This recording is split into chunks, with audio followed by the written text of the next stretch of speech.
On this edition of the NESN Red Sox podcast, the World Series edition for all you scoring at home, we're going to give an in-depth breakdown of the Red Sox World Series matchup with the Dodgers, looking at each roster and how each team got to the Fall Classic. Yeah, and we'll look at What are you doing? stretching, dude. Stretching. All right, let's do that. On this edition of the NESN Red Sox podcast, the World Series edition for all you scoring at home, we're going to break down the Red Sox World Series matchup with the LA Dodgers, complete with the in-depth breakdown of the rosters and how each team got to the Fall Classic. And we'll look at X Factors, of course, give you our predictions, and talk about whether the season would be a disappointment if the Red Sox were to lose.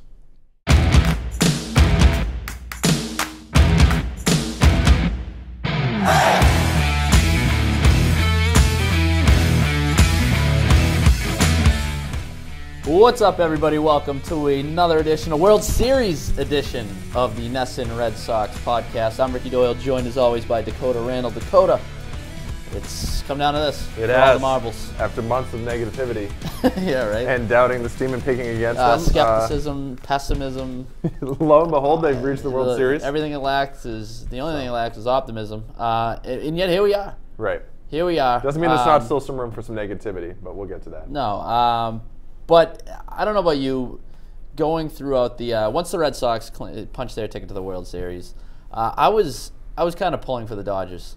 I know I picked the Brewers to make it to the World Series, but this is a juicy matchup. It's fun. It's fun in terms of storylines, which I'm sure we'll get into throughout the course of this. But it's just it's like an ideal scenario for Major League Baseball, obviously. But I just feel like this is one of those series where each team could learn to hate the other team relatively quickly. There's a lot of star power. There's a lot of volatility in terms of just really everywhere you look. And I could just see it happening. You know, it could just be a matter of innings before Red Sox fans really hate the Dodgers. Yeah, I think more, and not to say that, the Red Sox are perfect, but I could see it more coming from the Dodgers, like Red Sox fans hating the Dodgers, just mostly because of the Machado thing. And, I know a guy like Jock Peterson kind of rubs people the wrong way because he gets really animated, and Yasiel Puig with his bat flips and his attitude. That's not to say the Red Sox don't have some guys that have, can be like that, but I don't think they wear it on their sleeves quite as much. There's not really many guys on that team that kind of do that stuff. So I don't know if you'll see it from the other fan base, but I could see Red Sox fans kind of letting the Dodgers get under their skin pretty quick. I mean, especially with the Dodgers having been to the World Series, there's the recent track record of them being in these big games. Right. Those just polarizing stars. You mentioned the Machado thing in Puig. It's just, a lot of players that there's just naturally the East Coast, West Coast thing. Red Sox fans can naturally gravitate towards we're kind of the working class side of things on the East Coast, which is so this stupid. Star-studded, for as stupid as it is, but there's that whole thing involved. It's stupid because one thing I hate is people just always seem to hate Los Angeles for whatever reason. They think they buy their team. They think Los Angeles, and they hate the stars and the Hollywood and all that. The Red Sox have the highest payroll in baseball. Yeah. The Dodgers are the underdogs here. They have more homegrown talent and guys making just above the veteran minimum. The Red Sox pay more than anybody else. So this is not like your local fighting Red Sox, making it to the big corporate Dodgers, facing off against this team. It's not like that. I mean, you look at the amount of dead money on the Red Sox payroll, anyways, that you're able to overcome that because of certain other elements to your team. But all right, so aside from that whole thing, this is also going to be a pretty entertaining series from just an on-field standpoint, because I think these two teams match up well. From a talent standpoint, this was, I've seen a lot of, just even as we sit here, just reading through some of the predictions and picks across the industry, I feel like there's a lot of people leaning towards the Red Sox, and in large because of what they did leading up to the World Series, obviously taking down the Yankees and taking down the Astros in relatively easy fashion. I mean, right. Comparative to what I guess you would expect from both of those series, I mean, I think we agree. Oh, you thought they were going to be taken down by the Yankees, I believe. And, yeah, well, I'm not the only one. Because even as I picked the Red Sox in that series, but even as we went down the list, it seemed like there was a distinct matchup advantage for the Yankees in several areas. And then going up against the Astros, who were just loaded and had been firing on all cylinders. I think that was a little bit surprising. Before we, I guess, get into the breakdown of this series, then, I mean, how stunned are you by the developments of the ALCS? Yeah, I mean, listen, I think anybody would be lying to you if they said they thought the Red Sox would go into Houston and win 3 straight games. I mean, that was wild to me, and I thought it was weird. The Astros, they didn't really strike me as a team that would get rattled and sort of lose their composure. And I don't think they lost their composure in the sense that they were kind of in terms of their behavior or attitude, but it looked like once the chips started to get stacked against them, the at-bats that they had in that final game, in Game 5, were horrible. And you usually don't see that out of that team. And I think they got desperate, they got overly aggressive. And I mean, credit to the Red Sox. The Red Sox played, what I would imagine is a very frustrating brand of baseball to have to play against. Just taking so many pitches, stringing together all these hits. And I was surprised the Red Sox were able to go into Houston and do that. And their ability to do that has to make you feel confident about their chances of going on the road in Los Angeles and doing that. I don't think anybody is worried now about whether this Red Sox team can, rebound from a loss or, kind of show the fight after, the other team kind of knocks them in the mouth one game or going on the road. And I'm just surprised. I'm surprised with, all the questions we had about that stuff entering the playoffs, that it's all been answered now. I mean, for the most part, the price thing has been somewhat answered. I think we can kind of put that to bed a little bit. The Red Sox ability to go on the road and play up to their capability in the playoffs. And I'm just surprised that now, all those things have kind of been answered. Even the bullpen, to some degree, we have a little bit of a better picture of it. And without getting into predictions right away, doesn't it feel like with this Red Sox team that now they've sort of had these signature moments? I feel like when there's a team in the midst of a championship run, there's always these little moments that you kind of point to and you're like, okay, there's something going on here. Something intangible almost. Whereas just some of the things that happened in that Houston series, look at the catch by Mookie Betts after the fan interference thing. It was almost the same optics of it, him going up in the left field, making the grab. Nathan Eovaldi getting it out against Alex Bregman in the clinching game, after Bregman's sort of troll job on Instagram. It's just all these weird things that make you believe the Red Sox have this horseshoe up their ass to an extent. Oh, and look no further than the manager. I mean, the manager. And every single thing that he has done, he's just continuously pulling the right strings. Right. I mean, it's just all working out. If anybody has a shamrock wedged firmly between their butt cheeks, it's pretty amazing. I mean, every move he does, every decision, all goes in his favor. It's wild. And it started early in that Yankee series. This continued throughout the postseason. I mean, Jackie Bradley Jr. coming up with 3 hits in the ALCS. Right. All of them of just series-changing hits. I mean, it's even the decision to stick with David Price and go with him in that spot. Granted, I thought it was kind of the obvious choice there, but still, he was on short rest. He had all those warm-up pitches in the bullpen in Game 4. And, he stuck with them even though all the logic said could go anywhere else, and Price delivered. He stuck with Kimbrel in both those games where it looked like he was going to lose it, and that worked out. I mean, everything he's doing right now. And go looking even at the World Series roster that got released today, Drew Pomeranz is on it, replacing Brandon Workman, and everyone's thinking, why would you put Drew Pomeranz on this roster?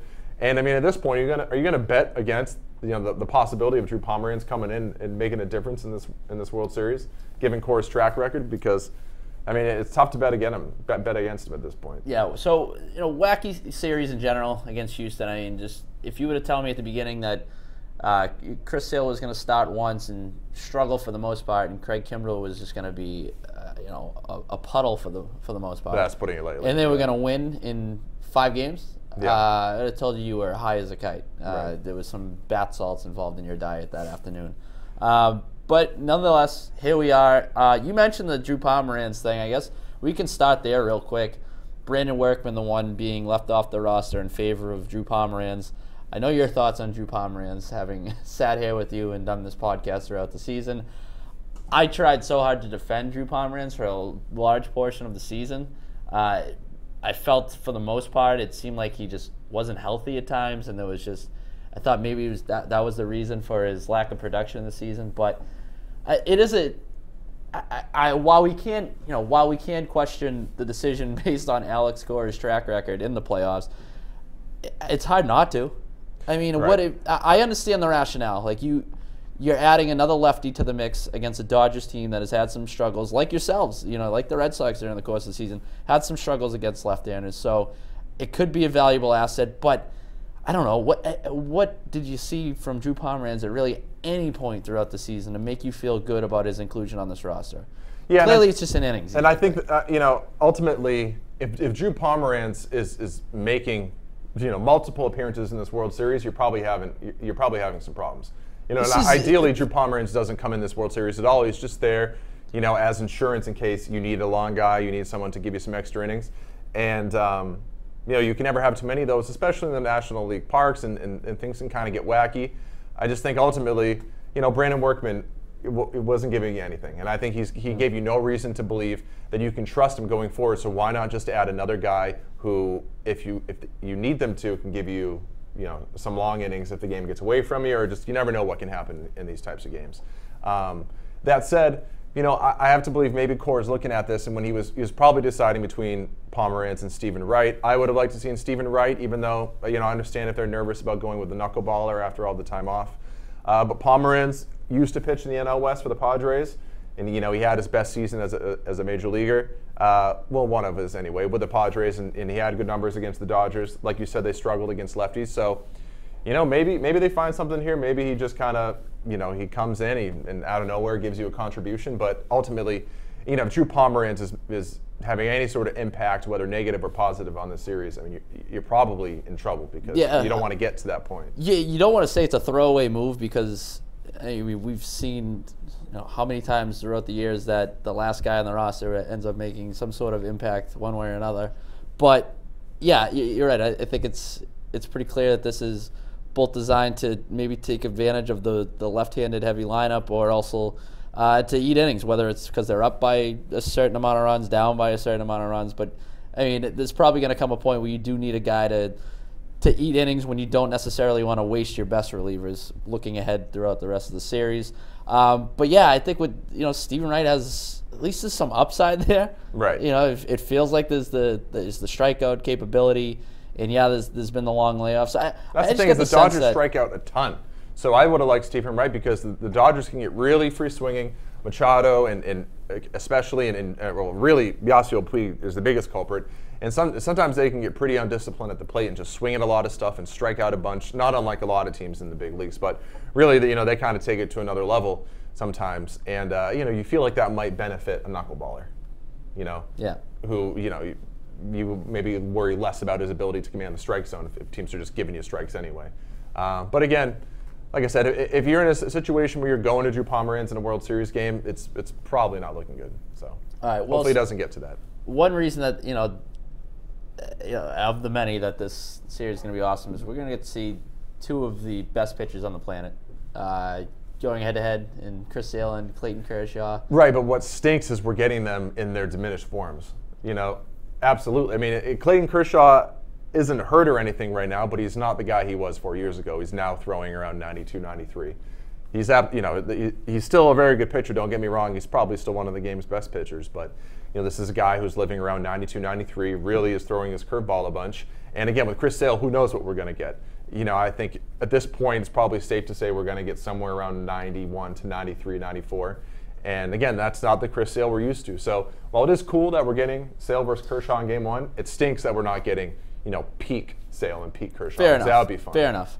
But so what I was really getting at is, given that is the case, which one do you trust more to be able to make a positive impact on the series or potentially carry the series? Clayton Kershaw, absolutely. Because Clayton Kershaw, for a while now has been learning how to pitch with diminished velocity. And for a while now he's been working around 92, 93. He knows how to use his other stuff now with his fastball losing some. And with Sale, this is kind of a new thing. And we saw it the other night against the Astros where, he doesn't have the same confidence in being able to blow his fastball by guys to finish batters off. And so he's relying on his slider and his off-speed stuff. And if he doesn't have command of those pitches and is able to get them over for strikes on the corners, he just, at least in that game against the Astros, he looked like he wanted no part of throwing fastballs to some of those hitters. And, it worries me a little bit that, he's not as confident in his stuff as he normally is, whereas I don't get that sense with Kershaw. He's always been really, really big on his curveball, and like I said, he's been pitching in his current form for much longer than Chris Sale has, and we just we have no idea what we're going to get. And from a pure volume standpoint, Kershaw has been in this situation so many times, right? And I think that obviously that sort of dominated the early portion of his career, the inability to pitch on the big stage. But I mean, that's no longer a thing. That's no longer a thing. At all, that storyline was sort of, I guess, blown out of proportion to begin with. But now that he's proven that he can do it, I think it lends. I agree with you. I think I would trust him more on the stage. That being said, the Red Sox, they need the Chris Sale to be Chris Sale, I feel like. Well, and the thing is, they got away with it in the ALCS. That him barely making an impact, or really not making an impact, and winning in spite of Craig Kimbrell just being an absolute mess. I don't think you can do that again. You did it once. The only thing is, I wonder if they look at it, and again, maybe he just can't throw like he was before. I just think, if I was to guess, they just told him, listen, don't throw that hard because you're going to hurt yourself. Just keep it around 93, 94, and you'll be all right. But he might not get another start the rest of the season. Whether they sweep or either team sweeps or this is over in 5 or 6, he'll probably get 2 starts in the series. But there's a chance this is his last start of the season, and go out and just give it all you got. You have nothing to save anything. You have no reason to save bullets now. Go out there and give all you got, and maybe just for one night we'll get, vintage Chris Sale, and then he'll go into the offseason and figure out how to get right. So I'm kind of hoping for that. He just comes out and he just looks like his normal self because he's been saving it for this spot. But we'll find out. He's operating on 9 days rest when he makes his first start. So yeah, and you never know how that's going to. Obviously, that's a product of the stomach ailment that sidelined him in the ALCS. But that's a good chunk of time. That's a good chunk of time between starts for them to build up that arm strength. Just going forward for anybody listening. I don't know about you, but I have no plans of talking about the stupid belly button storyline. So let's just avoid that entirely. Let's just nip it right in the bud. Yeah, let's nip it right in the bud. I'm done talking about the stomach illness. So no more on either of those things. All right. If you want to talk about his shoulder, fine, but I'm done with the illness in the belly and all this stuff. All right, so where do you want to go from here? We've done in the previous round sort of given our keys to the series, map out a little bit of a blueprint as to how the Red Sox can win the series, and then given our X factors. So that seems to be a decent way to go. Well, I have one, kind of one overall point I want to make real quick, and that is, I think once the Red Sox beat the Astros in Game 5, I think a lot of people watched that game and they said this team's going to beat whoever they face in the World Series. It doesn't matter if it's the Dodgers. It doesn't matter if it's the Brewers. I disagree with that notion. Well, no, I agree that that's how people felt, but I don't think that's. No, I agree, and that's what I'm getting to. I don't think the Dodgers aren't a walk in the park. No, I know. That's what I'm getting to. Is a lot of people had that initial gut reaction because you were like, wow, all these guys have figured it out. They went into Houston. All these things are going right. This is their year. It's clear that this is their year, and they're just going to steamroll whoever they face in the World Series. And I think actually, sometimes when a few days pass, people start talking themselves into reasons to believe that the other team actually has a chance. And in this case, you should, because no one should be taking the Dodgers lightly. I mean, I think the Red Sox are the better team, but I don't think it's by any great margin. I think they're really, really close. And the Dodgers absolutely can come in and beat you in this World Series. I mean, this is a team who, I think 3 years ago, they got knocked out of the ALDS. 2 years ago, they got knocked out of the NLCS. Last year, they lost in Game 7 of the World Series. They get better every year. This year, it was a way different path for them because, they had a losing record in May. They had Corey Seager go down. They were kind of up and down, out of the playoff picture, back in. And it's just been a bit more. They had to do that wild card game, and there's just been a struggle for them to get back to this point. It just feels like they're a battle-tested team with a ton of talent, and they got some young guys now that are making big contributions. And I don't think they're intimidated by the moment or by Fenway Park or any of that. And I honestly think this series could be a toss-up. The home field advantage might make the difference, and that's why it's great you have home field. But this team has all the ability in the world to come in and beat you in this. So don't be surprised or upset if the Red Sox struggle a little bit or the Dodgers make a series out of this, because it could very well happen. So Fangraphs has these sort of systems to say, here's what your record was, but here's when you crunch the numbers, ultimately how many wins you should have had Right.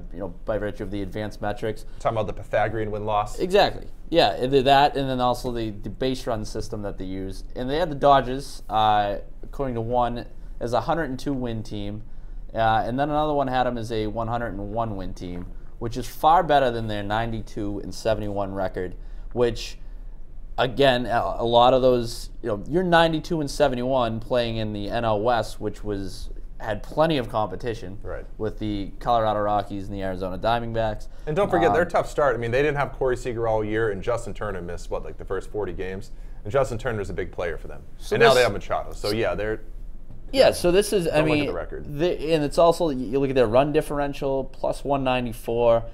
The thing that would scare me the most, too, from a Red Sox standpoint, is their ability to hit the ball out of the ballpark. I mean, second to the Yankees in home runs. Right. So the Red Sox, to their credit, did a good job of eliminating that aspect against the Yankees. But, we've seen over the course of the regular season where the Red Sox have been susceptible to giving up home runs, namely Rick Porcello and David Price. Two guys that are obviously going to have to be huge in this playoff series. So, no, this isn't just the hard work is done and now or it's smooth sailing in the World Series, another 4-game sweep like we've seen from them in the past. And the thing that should make you confident as a Red Sox fan is I don't think Alex Cora would allow his team to have that mindset. I don't think so. I mean, all these guys are professionals, and I think that whole idea of teams overlooking other teams and feeling too confident sometimes is overblown. These guys are professionals. It's not like they go out there, get to home plate, and say, well, this is going to be easy. Right.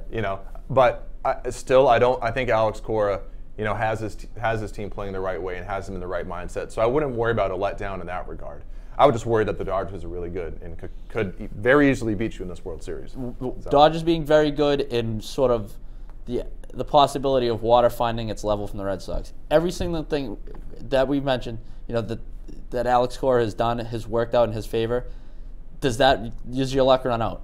And if it does, you're in trouble. Yeah, exactly. So you just need to forget about all those things essentially and have these guys each guy perform up to his maximum capability, which I know is an easy thing to say, but it's just like, I don't know. I just feel like there's a lot of things you could throw out, and now it's to the point where, I mean, let's face it, you need more from Mookie Betts.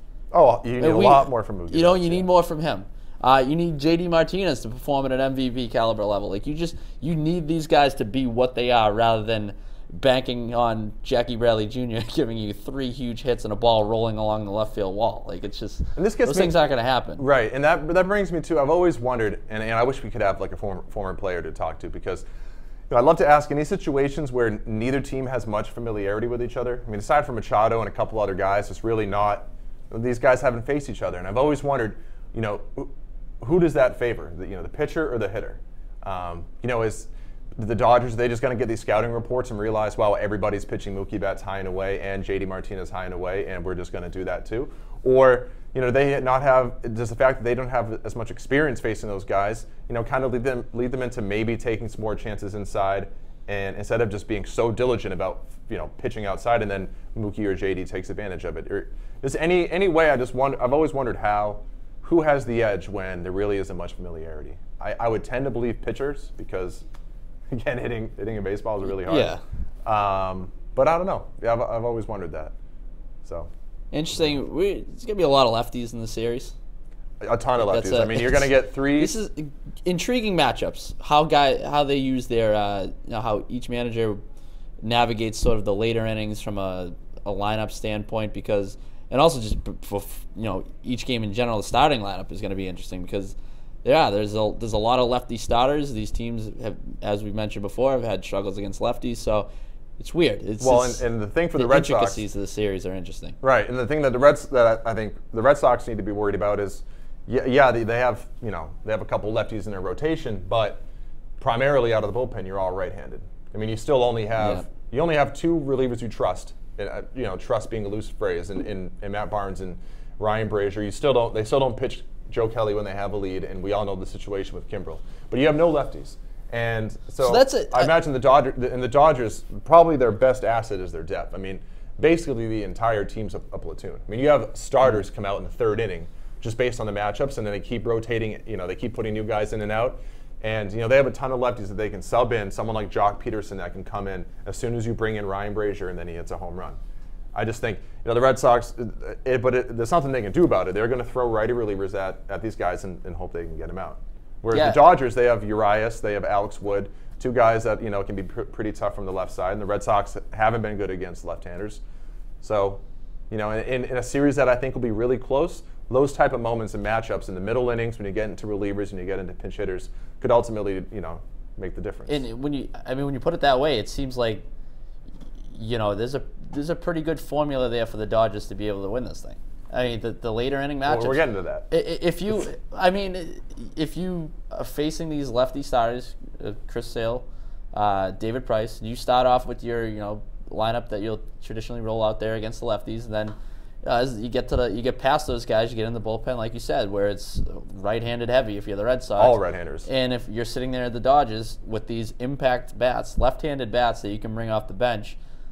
That's huge. That's that's something. That's a good thing to have in your back pocket for Dave Roberts. Yeah, the other reason to be concerned is that all the players in the Dodgers are used to it. They all are used to pinch hitting all year long. The Dodgers have done that all season. It's basically been a platoon almost at every single position, and all these guys are used to playing like that. So they're used to coming in the middle innings in a big at bat. They're not going to be a little rusty or anything like this. That suits their style of play. The way, and especially the way baseball is played in the playoffs now, with the relievers coming in and out and starters leaving early and all these matchup things. I feel like that style of play favors the Dodgers more. But again, I think the Red Sox ultimately have more talent, and I think home field could play a big role. So maybe that helps the Red Sox. But when you get down to sort of matchups and details, it feels like a lot of that stuff points LA. Now, let me ask you this, kind of going off of that. Do you think there's any chance we see Mookie Betts at second base? No. And I think when you listen to Alex Cora yesterday talk about it, if you just listen to his tone, to me, it sounded as if, one, he's been hearing people talk about this and he's sick of it, or it's almost sounded like someone from upper management sort of raised it to him, and he's like, no. Now, obviously, not now, not in the World Series. Obviously, the whole gist behind that thing is being the fact that you're going to have JD Martinez in the outfield. You're going to have to get his bat out there when you're playing on the road in the NL ballpark. So, naturally that would tell you that Jackie Bradley Jr. is going to sit out that game. But, see, I'm not as willing to rule it out as you are. Because what if the first two games at Fenway, you fall into an 0-2 hole and your offense stinks? And you're looking for a spark, and where's the spark in the offense coming from? Starting Brock Holt over Jackie Bradley Jr.? Yeah, I'm just saying, I don't know. The real point here is that they don't want to take Jackie Bradley out of the outfield. And Dodger Stadium and Chavez Ravine is a huge outfield. It's symmetrical, but it's a huge outfield. And I think they think their outfield defense gives them a huge advantage. And I also think they probably believe that Jackie Bradley in center can make up for some of JD Martinez's lack of range in right field or left, wherever he plays. Yeah. No, I think it's unlikely, but I wouldn't rule it out. We've seen some interesting things, and we've seen even some moves where it's more of a feel move. For a guy that's very analytics driven, it seemed like there were a few lineup decisions last series that were based on feel a little bit. So I don't know. I just think that I don't think they're going to fall behind in 0-2 due to a lack of offense, but I don't know. The other thing is you're probably going to get you'll get one right-hander out in LA. So I'm just thinking about lefty against Jackie Bradley, but I don't know. I would be shocked. And again, they only did it once in the regular season, and that was out of necessity. It just feels like you're going to wait until now. You're going to bust this out in the World Series. It's weird. It's probably unlikely, but we'll see. It's an interesting idea, at least. It would be fascinating, but I don't know. I guess it would be cool to see, but do what everyone else does. Just put the idea that you're taking one of the best defensive outfielders in all of Major League Baseball and putting him in the infield is just that in and of itself is such a weird concept. Yeah, the one thing that's interesting, the way I kind of look at it is, when you're in LA, you're going to be throwing two right-handed starters out there. So the Dodgers are going to go lefty heavy, which means you're going to want someone good in right field. So I imagine Mookie's going to play right in those scenarios. I guess Jackie Bradley could too, because he's played right this year. But I'd imagine you put Mookie in right and then JD in left. And then I guess it wouldn't shock me if they sat Benintendi. I think that's more in play than people realize. But I think ultimately you just slide Benintendi over to center field and, figure out the rest. I don't think Bradley's bat isn't so valuable that you need to find a way to keep it in the lineup. And, I think you don't lose that much with Benintendi in center. I know Jackie Bradley's amazing, but that's a stupid conversation. I can't believe that you do not need to put Mookie Betts at second base. It's stupid. It's weird. It's stupid and it's dumb. Seen crazier things. It's like Booger McFarland's crane throne. Monday Night Football. It's all stupid. You were very fired up about that when you came in this morning. All right, so what do you want to do? You want to give an X factor? No, let's go. What else match or each one. Starting rotation, hitting, bullpen. Who we give the edge to in each of those categories. Okay. Want to do that? So I'll start. Sure. We'll go starting rotation first. I'm going to give it to the Dodgers, again, solely because of the question mark on Chris Sale. If Chris Sale was Chris Sale, I think it's the Red Sox, especially now that David Price seems to have figured out his postseason thing a little bit. But until I see Chris Sale go out there tonight and look like his old self, I'm going to give it to the Dodgers. And I'm big on Walker Buehler. So, what about you?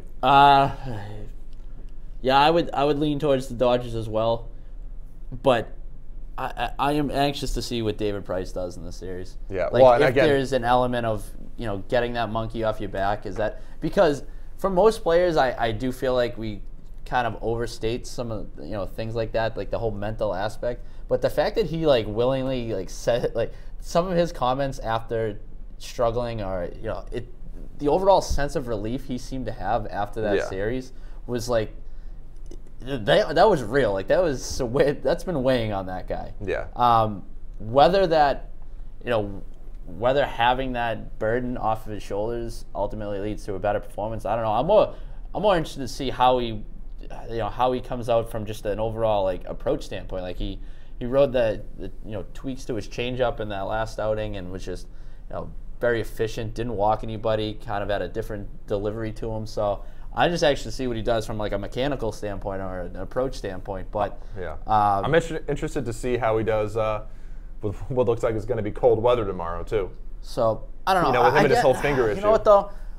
I'll play a little bit of devil's advocate. I guess I'll go Red Sox because I also think Nate Eovaldi's he might be the best pitcher in the series. Nails, and the way that Alex Cora has handled him throughout this postseason. He's treating him like a number one starter, and that's he's a go-to guy. Right. Yeah. And he might be pitching better than anybody in the playoffs at this point. I mean, he's made all the difference for them. The fact that they have out of nowhere they have this full confidence in their third or fourth starter. I mean, it's huge. What's he getting free agency? I want to get this out there because you and I have talked about this several times over the past and I feel like our numbers probably changed start to start and performance to performance. But I think it's $4.85. That's with a club option after the second year, or something like that. I'm saying more. I could see him getting 20. 20 a year. Guy throws 102. Listen, some team is going to do that. I'm not saying you should. I'm just saying someone's going to do it. I think you're looking at $3 and 48. I think the Phillies go out and give him $95 million. I think that I don't know. That's. We're talking still a relatively small sample size and a guy whose arm could blow out at any minute. But the point is he's making himself a lot of money in this postseason. He has made himself. I think likewise, Craig Kimbrell has lost himself a lot of money. Yeah, that's another interesting thing. I mean, I guess we'll address that more so when we get to the off-season edition. But so your Sox I just think it's interesting. So your Sox in rotation. How about offense? I'm going to give the edge to the Red Sox, just because I feel like their better players are better than the Dodgers' better players. I think the Dodgers have more depth. I don't think that's close at all. But top to bottom, just their starting nine, I'll give the edge to the Red Sox. Yeah, I would too. I think it's from the elite talent level. I think the Red Sox have a clear edge there with Mookie Betts and JD Martinez. There's something about the Red Sox, the variety of ways in which they can beat you. Right. I think the Dodgers can too, more so than probably they get credit for. I think a lot of people look at the home runs and sort of think that they rely on the long ball, similar to the way the Yankees did at times. But I just think the Red Sox are so I don't know, when they're clicking offensively, it's a relentless offense. And I also think the ability for them running on the bases. I mean, we touched on that, how their running game was going to be impacted by in each of the previous 2 series. I think it's another thing to monitor in this series, how they manage to manufacture runs. Right. And I think another reason I side with the Red Sox is, you mentioned how the Dodgers strike out a ton. And, excuse me, I think in the playoffs, putting the ball in play still plays. Contact plays, BABIP, the batting average, balls in play, all that stuff helps a lot in the playoffs, and the Red Sox do that probably better than anybody in the game. Force the other team to make plays. Exactly. Force the other team to make plays, put the ball in play, good things will happen. And ultimately, I think that, that's why the Red Sox get the edge in offense. Bullpen. And the Red Sox, for the most part, they've shown, on the flip side of things, defensively, that they can make the plays. They can. I mean, I thought Devers came on well at the end of that Astros series. He made, some of the plays, that were given to him. And but I mean, again, that's still a huge question mark. What about bullpen? I think it's easy, Dodgers. Yeah, I would agree. What else? The Red Sox bullpen has exceeded expectations. I think everybody can agree on that. But it's still the one area that you look at, just personnel standpoint, talent standpoint.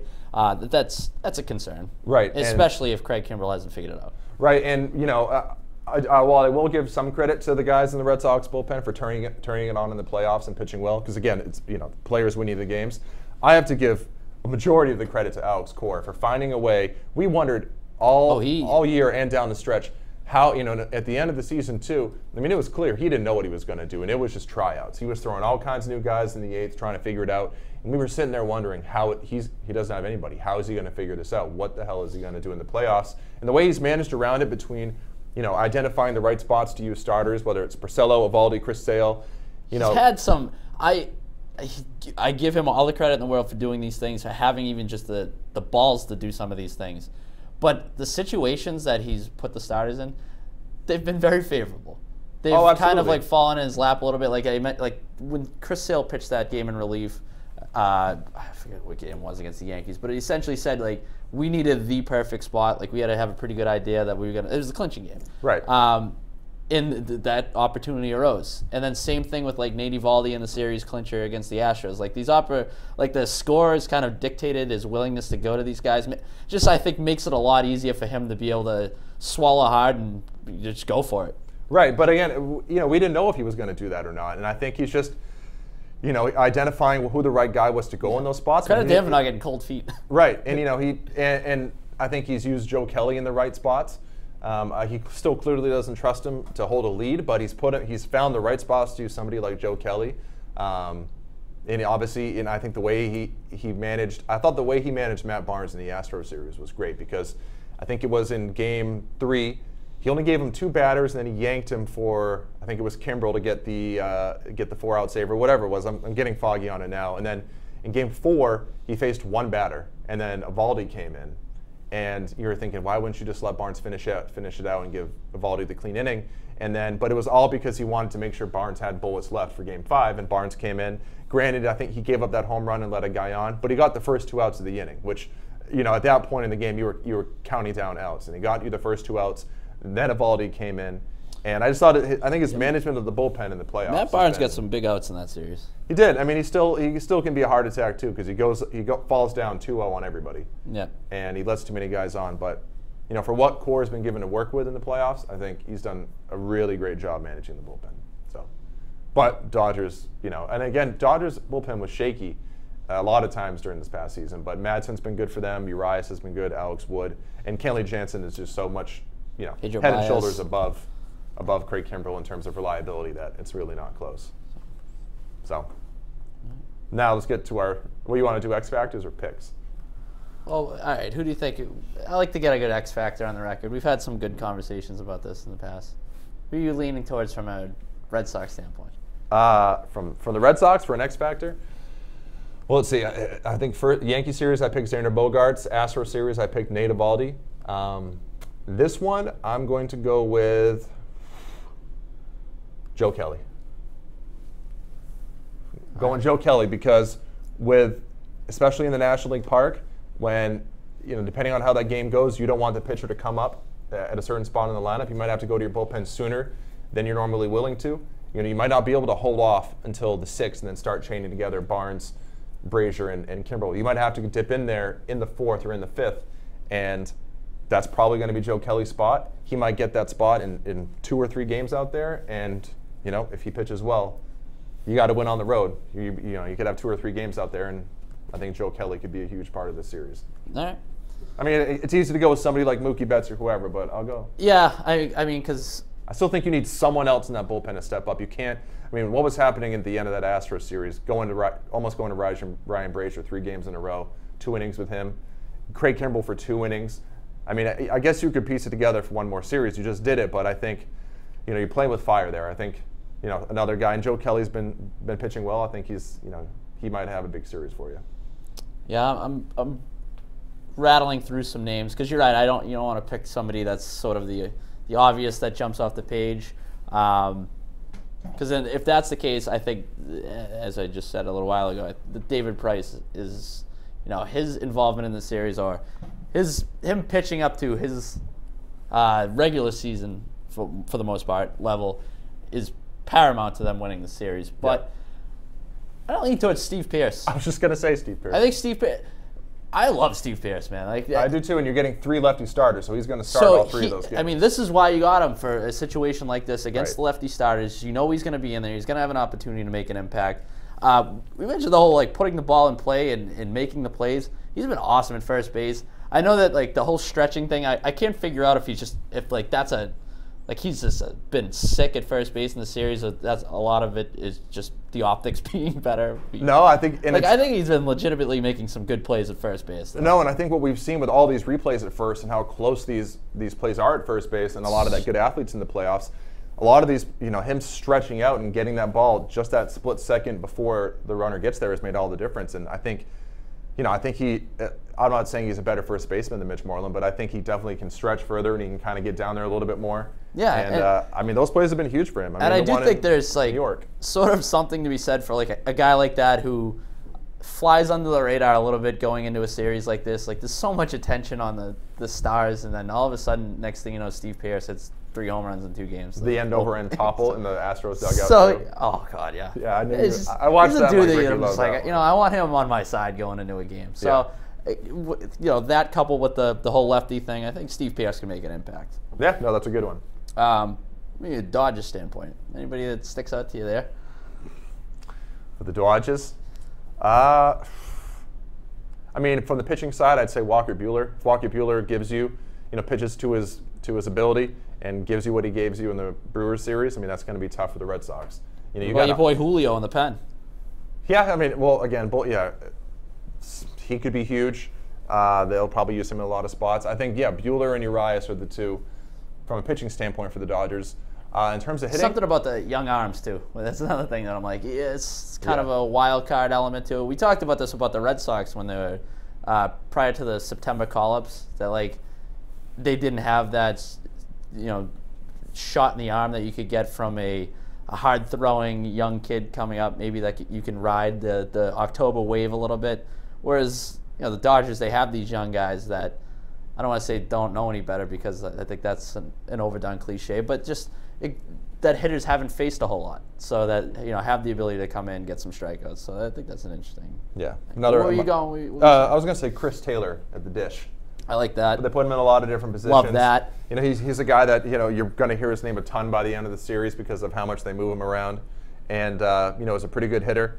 Has played well in the playoffs and, again, it's the guys, like you said, the Steve Pearces, the Chris Taylors, the guys that don't get all the headlines that ultimately, can swing these series. I mean, you've seen it with the Red Sox. The bottom of their lineup has carried them through the playoffs. It's not been Mookie Betts. It's been JD Martinez in spots, but it's been all these other guys. So, I'll say the catching tandem. The Dodgers got no production from their catches at all. After getting really good production from during the regular season, Yasmani Grandal was a complete and utter just mess behind the plate at times in the NLCS. I don't think he started a game after Game 3, but that dude's got some pop. So he's how they distribute the playing time, how they work the matchups with regards to their catching situation will be interesting. But I could see something. Maybe it's an X factor from from a Red Sox standpoint. Maybe they can take advantage of these guys behind the plate and get that running game going that has been really a hallmark of themselves all season. So I just think that the performance behind the plate for the Dodgers, both offensively and defensively, could impact them in some way, one way or another. Right. Yeah, agreed. I think it's going to be a great series. You want to do predictions? Let's fire it off. Let's wrap things up with a prediction. All right, you first. Red Sox in 7. Dodgers in 5. Oh, wow. Dodgers in 5. Okay. All right. I think they're gonna remind everybody that over the last few years they've been, aside from not having World Series, they've been the best team in baseball, and I think they're going to show it. I think they're going to split in Fenway, and they sweep it home. Yeah, I mean, I'm not entirely confident in that prediction, but it's just a hunch. You sound pretty confident if you're going 5 games. Yeah.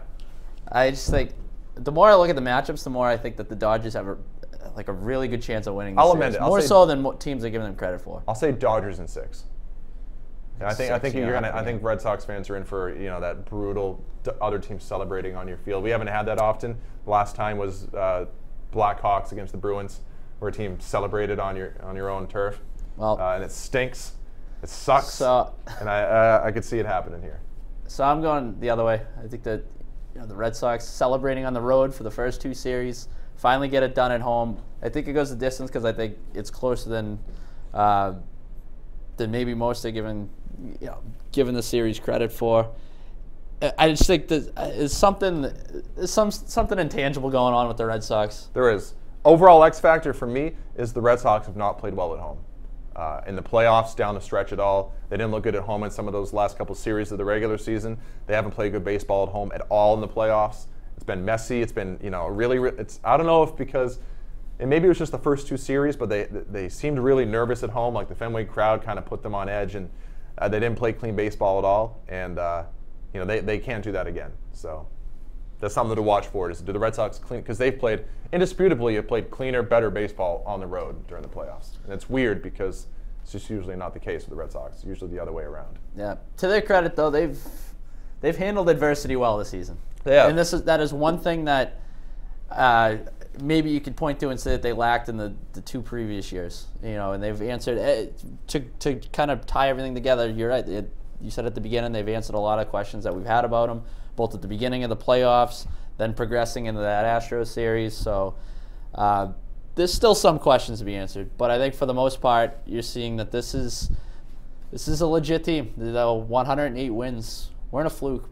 Which, let me ask you this though. But, all right, one more thing. Now that we got the predictions. Are you going to ask? Is it a disappointment? Would it be a disappointment if they don't win how would you look at the season overall? Would you consider the season a disappointment if they lose to the Dodgers? For me, you have to go on a day-by-day basis because if you get swept, yeah, it's a disappointment because you came out and you proved you were the best team in the American League, and then you laid an egg against a team in the World Series you should have at least been competitive with. So if you get swept or if you lose in 5, I think that's a disappointment. If you lose in 6 or 7, there's no shame in that, to me. Yeah. But then it's also if you get up 3, it depends then too. Like if you get up 3-1 and then you lose in 7 games, that's a disappointment. So it just kind of depends on the manner of how it goes. But I don't think a sweep's going to happen. So let's just say they lose in 5 or 6. I mean, I still think you can look back on it overall as a positive because they answered a lot of questions. I mean, just we no longer have these questions of is this a soft team? Do they have what it takes to win in October? They've kind of answered those, but it would still be disappointing because you're good enough to win the World Series, and it's tough to leave those on the table. Yeah, I'd have a hard time calling it a disappointment. You beat the 100-win Yankees, your division rival. You beat the defending World Series champions, both rather handily. You just basically established an identity at a time when you kind of didn't have one. You know what I mean? Like dating back to last year, you're still trying to figure out what you were a little bit. If you end up losing to the best team in the National League, a team that, for reasons that we've already outlined, is a lot better than maybe some people are giving them credit for in relation to the previous opponents in the Dodgers, Astros, and Yankees. I don't know. I'd have a really hard time calling it a disappointment. But again, something could happen at the beginning. I mean, if they come out and they get shellacked, 10-1, and wouldn't surprise me with how in each of the 4 games, then and maybe my opinion will change. But looking at it right now, it'd be hard to call it a disappointment. Yeah. Compelling series anyway, so I think we're all looking forward to it. Yeah. All right. Well, let's get the hell out of here and go watch it then. It's coming up relatively soon. Go do more Booger McFarland hit pieces. You really have a hair across your hiney about that. So you can say hair across my ass. Yeah. Someone doesn't sit right. Nobody says hiney anymore. It's true. No one says sweetie pie either. All right. Before we get in trouble. That was Dakota Randall. I'm Ricky Doyle. This is the NESN Red Sox podcast. You can follow us on Twitter. You can follow whoever the hell you want on Twitter. But and no matter what, we will have another episode. We will. Regardless of what happens in the series, we'll have one more. Likely, probably not. We'll have a World Series champion next time we sit down here. We will talk about it. Yeah, we will. I don't know. Assuming we're still here. Yeah. All right. Sounds good. Thank you everyone for listening. If you made it this far, and go baseball. Hopefully we get a good series. All right. See ya.